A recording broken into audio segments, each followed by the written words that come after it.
스가랴서 5장 1절로 4절 말씀, 생명의 샘가로는 12월 4일 주일 말씀입니다. 날아가는 두루마리 환상. 함께 읽겠습니다. 내가 다시 눈을 들어 본즉 날아가는 두루마리가 있더라. 그가 내게 묻되 내가 무엇을 보느냐 하기로 내가 대답하되 날아가는 두루마리를 보나이다. 그 길이가 20규빗이요 너비가 10규빗이니이다. 그가 내게 이르되 이는 온 땅 위에 내리는 저주라.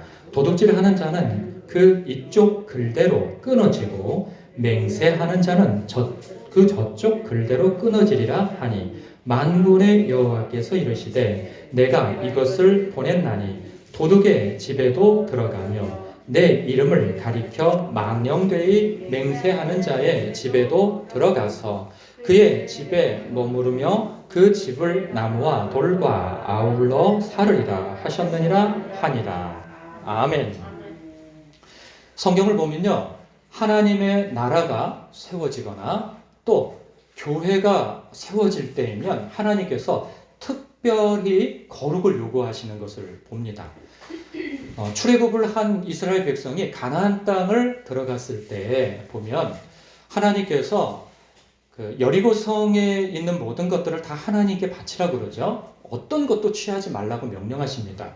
그런데 아간이라고 하는 한 사람이, 이 두령 정도 되는 사람이 그것을 이렇게 몇 가지를 수습하자. 그래서 자기 것으로 삼습니다. 생각해보면 뭐 대단한 게 아니에요. 왜냐하면 전쟁을 하고 하면 적들의 것을, 대적들의 것을 전리품으로 수거하고 그리고 자기의 것으로 취하는 거, 이거 허락되어지는 부분도 있는 것이고, 목숨 바쳐서 싸우는 거에 비하면 그걸 신할산 외투 하나 그리고 금덩어리, 은덩어리 하나 정도 이렇게 취하는 것은 큰 일이 아닐 거예요.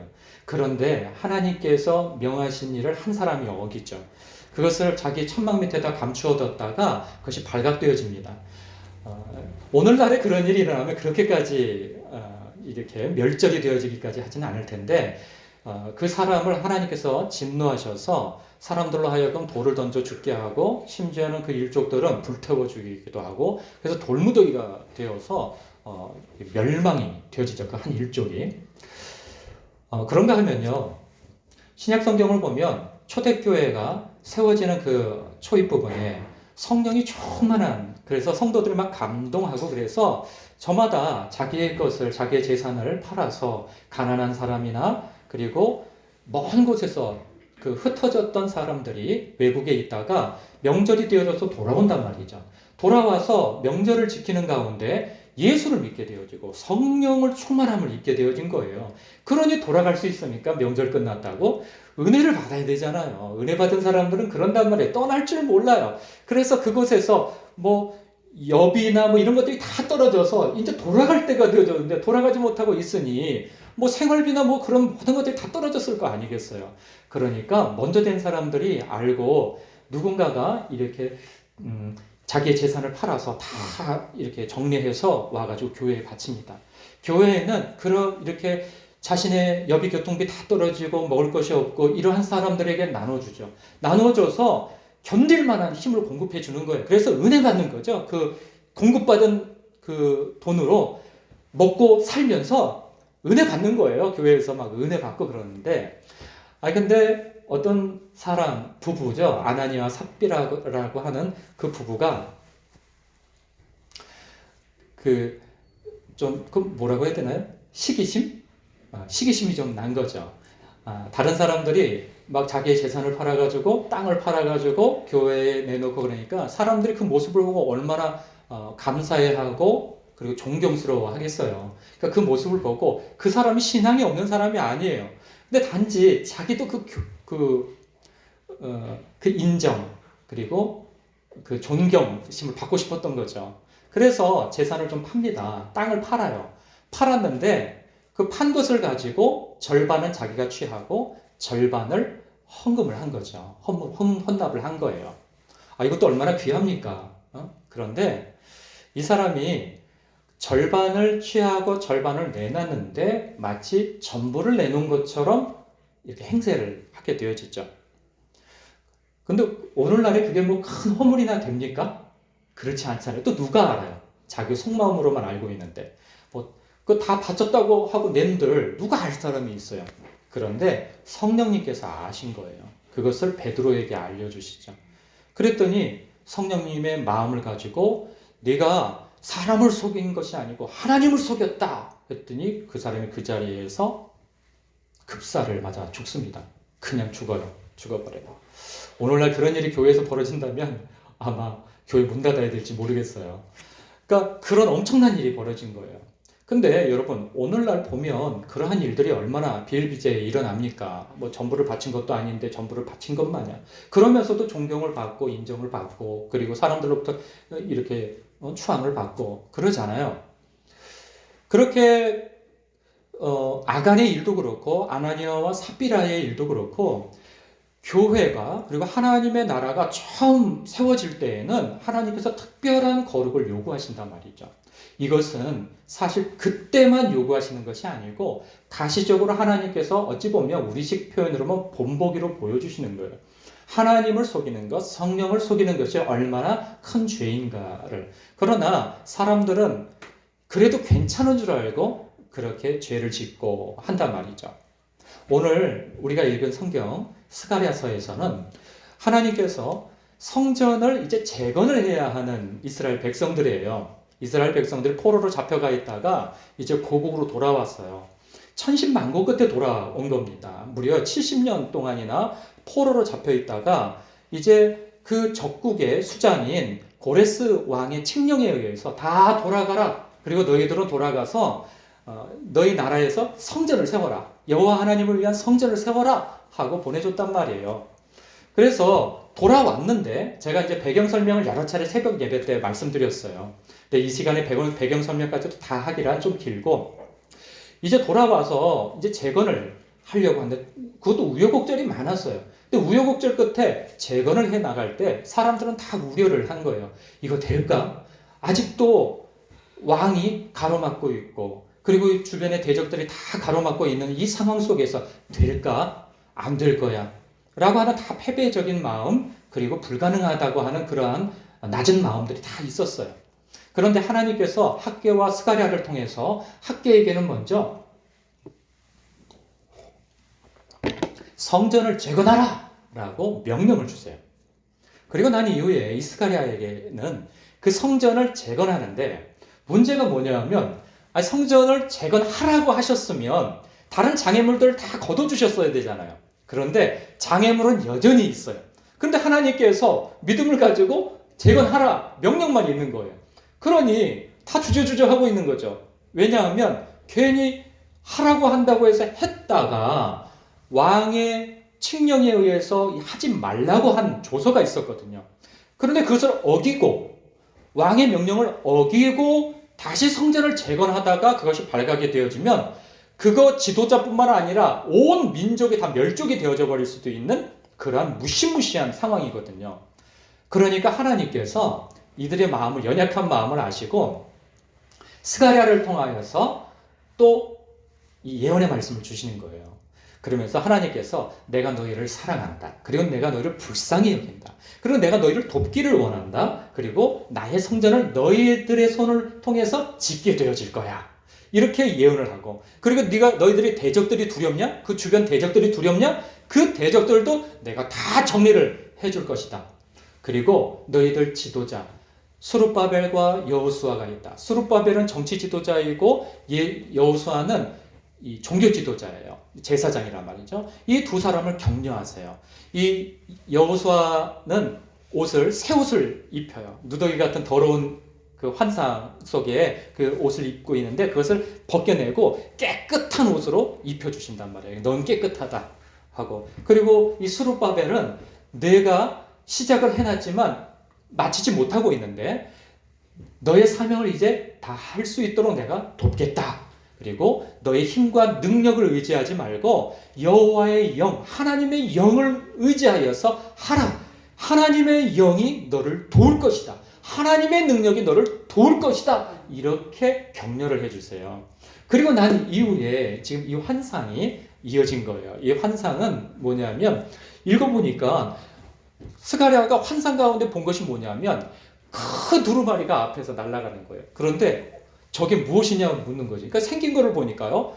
아니 그 20규빗이나 되는 길이에 그리고 10규빗이나 되는 넓이. 그러니까 뭐 규빗이라는 표현이 우리가 잘 안 쓰는 말인데 대략 한 10m 정도 되어지고 폭으로는 9m, 4.5m, 5m 정도 되어져요. 그러니까 10m, 5m. 이거 엄청 큰 거죠. 두루마리가 날아가는데 10m, 5m면 엄청 큰 거예요. 두루마리라고 하면 이렇게 접어놔서 이거보다 좀 큰 거 아니겠어요? 그런데 이게 10m, 그러니까 여기 공간만한 게 이렇게 날아가는 것을 보는 거예요. 저것이 무엇이니까 하니까 그것을 설명을 해주시는 거예요. 그 설명이 3절 이하에 나와 있어요. 그가 내게 이르되 이는 온 땅 위에 내리는 저주라. 도둑질하는 자는 그 이쪽 글대로 끊어지고 맹세하는 자는 그 저쪽 글대로 끊어지리라. 그러면 이게 무슨 말이냐? 조금 더 부연 설명을 해주세요. 4절 이하 사실 보니까요. 만군의 여호와께서 이르시되 내가 이것을 보냈나니 도둑의 집에도 들어가며 내 이름을 가리켜 망령되이 맹세하는 자의 집에도 들어가서 그의 집에 머무르며 그 집을 나무와 돌과 아울러 사르리라 하셨느니라. 무슨 말씀이냐 하면 이제 성전이 재건되어지잖아요. 그러니까 우리 식대로 하면 교회가 이제 새롭게 되어지는 거예요. 우리 교회도 마찬가지잖아요. 새롭게 되어진 거예요. 하나님께서 지금까지 도와주신 것이고 그리고 이 교회가 새롭게 세워지는 것, 이 시점. 그리고 성도들도 마찬가지예요. 새롭게 시작하려고 하는 그때에 해야 할 것이 무엇인가? 죄를 조심하라는 거예요. 죄. 여기서 대표적인 죄가 도둑질하는 죄를 언급하고요. 그리고 하나님의 이름을 망령되이 일컫는 죄. 아무 때나 내가 하나님의 이름으로, 내 여호와의 이름으로 내가 맹세한다. 막 이러고 자기의 어떤 순수성이나 그 정직성을 드러내기 위해서 하나님의 이름을 끌어와 이렇게 맹세하고 하는 그러한 일. 그러나 실제로는 그렇게 맹세한다고 해놓고서는 다 거짓말이고 그리고 거짓된 행동을 하고 그런단 말이죠. 하나님의 이름을 망령되이 일컫지 말라. 즉 하나님을 경외해야 한다는 거예요. 하나님을 경외하는 마음을 잃지 말라는 거예요. 그리고 또 하나 사람과의 관계에 있어서도 우리 예수님께서 정리해 주시죠. 율법을 첫 번째가 하나님을 사랑하는 것이고 마음과 뜻과 힘을 다해서 사랑하는 것이고 두 번째는 첫 번째와 간단히 하나님을 사랑하는 그 사랑으로 이웃을 사랑하라 말씀하고 있잖아요. 바로 그것에 대한 요약이에요. 그러니까 여러분 이것이 오늘날 우리에게 그때 조금 얘기를 더 하자면 지금 새롭게 되어지는 이 성전은요.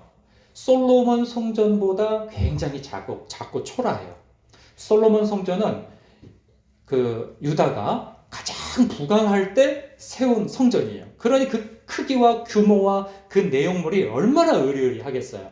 마치 이것과 이거의 차이를 나나요? 강남에 가보면요. 그 사랑의 교회를 보신 적 있습니까? 차 타고 지나가다 보면 깜짝 놀랍니다. 그냥 뭐 한참 가요. 차 타고도 한참 지나가요. 그리고 눈에 보여지는 것 외에도 땅에 더 연결되어져 있고 더 넓고 눈에 보여지는 것 이면에 그 뒤에도 그 건물의 크기가 위용이 엄청 큽니다. 그것과 마치 우리 교회와 비교가 되어질 만한 거죠. 그렇게 크고 으리으리한 그 교회. 근데 오해는 하지 마세요. 괜히 제가 비유를 잘못 든 거 아닌가 모르겠어요. 그런데 그 사랑의 교회는 여기서 지워버리고요. 사랑의 교회가 상관이 없어요. 그 크기만 비교한 거예요. 그런데 솔로몬 성전에서는 무엇이 문제였느냐? 거기에서는 우상 숭배가 만연했고 그리고 하나님을 섬기되 하나님과 우상을 겸하여 섬기고 또 하나님을 섬긴다 할지라도 하나님을 우상처럼 섬겼단 말이죠. 그러니까 하나님을 경외하지 아니하고 두려워하지 아니하니 그 안에서 음란한 일이 벌어지고 그리고 예배를 드렸던 그 하나님의 백성들이 서로 것을 도둑질하고 강도질하고 그리고 자기의 힘을 의지하여서 약한 사람들 것을 착취하고 하는 일들이 벌어진 거예요. 그렇게 크고 대단한 성전이었음에도 불구하고 하나님의 임재가 그곳에 없었던 것이죠. 그런데 반대로 지금 재건되어지는 이 스룹바벨 성전이라고 하는 이 성전은 보기에는 초라해요. 그래서 과거의 영광을 회상하고 기억했던 그 노인들이 지금 현재 초라한 것을 보고 이건 너무나도 형편없다. 그때에 비해 너무나도 초라하다 하면서 통곡을 해요. 그만큼 비교하여서 형편이 없는데 여러분 문제는 뭐냐? 강점이 뭐냐? 여기에는 하나님의 임재가 있다는 거예요. 하나님의 임재가. 그러니 이 하나님의 임재가 있는 이 교회가 세워질 때 이제 너희들은 죄와 가까이 해서는 안 된다. 그 말씀을 하고 있는 거예요. 여러분 개인적으로 신앙생활을 이제 새롭게 하시는 분이 있을 거예요. 지금 이전부터 신앙생활을 차곡차곡 쌓아서 하나님께까지 자라가시는 분이 있는가 하면 맨날 엎치락뒤치락 하면서 자라가지 못하는 분도 계실 거예요. 또 어떤 분은 이제부터 시작이야. 나의 지나간 삶은 이제 하나님께서 다 용서해 주셨고 나의 앞으로의 삶, 지금의 삶과 앞으로의 삶은 하나님께서 나를 예수님께까지 자라가라고 이제 내가 내 안에 성령님을 모시고 사는 이 성전, 내 몸이라고 하는 이 성전을 이제는 지어가야 돼. 주님께까지 이제 나는 지어가야 돼. 라고 하는 이 사명을 받은 나로서는 이전에는 나의 삶이 잘 나갔지만 그때는 하나님의 임재가 없었잖아. 그런데 지금은 비록 그때에 비해서 나는 이제 늙고 초라하고 병들고 재산도 다 잃고 하지만 하나님의 임재가 이제는 있어. 그러면 다른 거예요. 다른 거예요. 그러니 범죄하여 다시 옛 생활로 돌아가지 말라 이 말씀을 하고 있는 거예요. 우리 교회도 마찬가지입니다. 우리 교회도 이제 새롭게 되어지는 지점이잖아요. 그렇다고 한다면 여러분 가장 문제는 뭐냐면 내가 무엇을 하고 더 헌신하고 뭐 열심을 내고 이런 일도 하나님 앞에 중요한 일이겠으나 먼저 자기 자신을 단속하여 죄와 거리를 둬야 한다는 거예요. 그래서 오전 예배 때 다윗이 주님 하나님께서 나를 여기까지 살피시고 나를 아시고 함께 하시고 나를 여기까지 인도해 오신 것 너무나도 감사합니다. 그러나 나는 영생을 사모합니다. 그 영원한 곳에 내가 이르도록 하나님께서 여전히 앞으로도 나를 살펴주시사 혹시라도 내가 범죄하는 것이 있으면 하나님께서 나를 다스려 만져주시고 고쳐주셔서 결국은 영광의 자리에 갈 수 있기까지 하나님 나를 붙들어 주소서 그렇게 소망한단 말이죠. 그렇다고 한다면 여러분 우리가 가장 중요한 것은 무엇이냐면 우리가 거룩해야 된다는 거예요. 거룩해야 된다는 거예요. 우리의 삶에 죄가 있으면 하나님 앞에 가기가 싫어져요. 못 가요. 교회를 못 와요. 점점 거리를 두게 되어져요. 그러면 자기도 모르게 서서히 죽어갑니다. 갑작스럽게 죽는 것도 아니에요. 서서히 죽어가기 때문에 자기가 죽는 줄도 몰라요. 그러다가 나중에는 돌이킬 여지도 없이 그냥 멸망의 자리로 가게 되어지는 것이죠. 여러분, 오늘 이 말씀은 우리에게 경고이자 소망의 말씀인 거예요. 돌이키지 않는 이에게는 이것은 절망의 말씀인 것이고요. 돌이킬 마음이 있고 하나님을 추구하려고 하는 마음, 우리 주 예수 그리스도께까지 자라가려고 하는 이 추구하는 마음이 있는 사람에게는 이건 소망의 말씀인 거예요. 아차, 내가 또 놓쳤구나. 내가 다시금 마음을 새롭게 하여서 하나님께까지 자라가야지. 지나간 것은 이제 뒤로 하고 이제 앞으로가 문제야. 여러분, 뒤의 것이 여러분을 붙잡고 늘어지거든 하나님의 그 약속의 말씀을 인정하세요. 이전 것은 지나갔으니 보라 새 것이 되었도다. 그 약속의 말씀을 붙드세요. 하나님이 그렇다고 하면 그런 거예요. 내 마음이 아닌 것 같은데 해도 하나님이 그렇다 하면 그런 줄 알고 믿는 것이 믿음이에요. 하나님의 시각으로 자신의 삶을 들여다보십시오. 그러면 소망이 생깁니다. 이제 앞으로 가기만 하면 돼요. 다시 뒤로 돌아가서 침륜에 빠진 자가 되어져서는 안 됩니다. 아까 우리 전도사님이 말씀하셨어요. 앞으로 50년 후에 여기 계실 분 계십니까? 그러면 40년은 어떻습니까? 30년은 어떻습니까? 어떤 분은 20년, 10년 후도 장담할 수 없는 분도 계실 거예요. 그렇다고 한다면 나에게 시간이 많이 허락되어진 것이 아니고 기회가 많이 허락되어진 것이 아닌 것입니다. 사람은요, 다 이런 생각 있잖아요. 아유, 내가 그때 그럴걸. 내가 50만 됐어도. 그런 분 계시죠? 내가 50살만 되었어도. 저 같은 사람은 아유, 내가 지금 30살만 되었어도. 자꾸 옛날 때를 회상하면서 그때로 돌아가면 내가 어떻게 할 것인데. 여러분, 주님 앞에 서면 그 마음 들 수 있어요. 내가 다시 돌아가면, 어리석은 부자가 그랬죠? 주여, 내가 나를 되돌려 보내달라고 그러는 것도 아닙니다. 저 나사로를 좀 살려 보내가지고 제 가족들한테 찾아가서, 형제가 5 있는데 형제를 좀 찾아가서 내가 괴로움 당하는 이곳에 오지 않도록 그를 돌려보내서 좀 만나게 해주십시오 라고 절규를 한단 말이죠. 그때 가서 아이고, 내가 그랬더라면, 그때 돌이켰더라면, 그때 여러분, 그때는 없어요. 근데 놀랍게도 그때는, 그러니까 우리가 주님 앞에 섰을 때는 그때는 돌아갈 수 없지만 지금은 가능해요. 여러분, 그때에서 돌아가고 싶은 때가 어느 때일까요? 바로 지금이에요.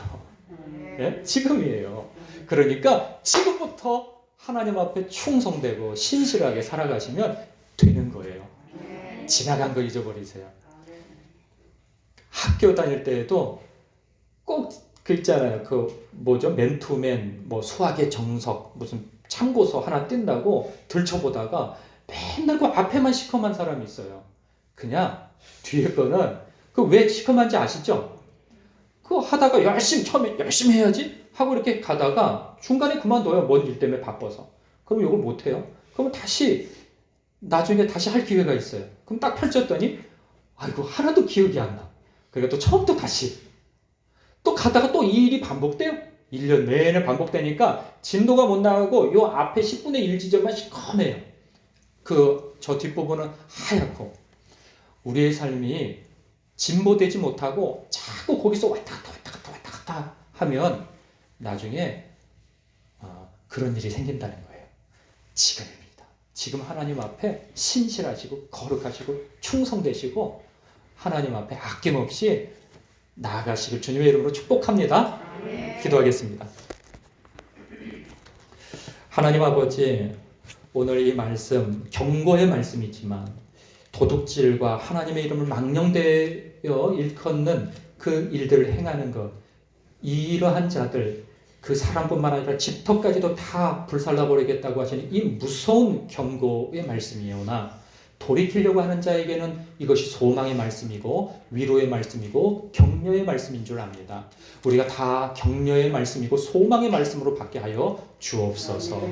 훗날 다시 되돌아갔으면 좋겠다 하는 그 지점이 없이 앞으로의 삶을 하나님 앞에 후회 없는 삶을 살 수 있도록 저희들을 거룩한 삶으로, 저를 또 신실하고 충성된 삶으로 인도하여 주옵소서. 예수님의 이름으로 기도드립니다. 아멘.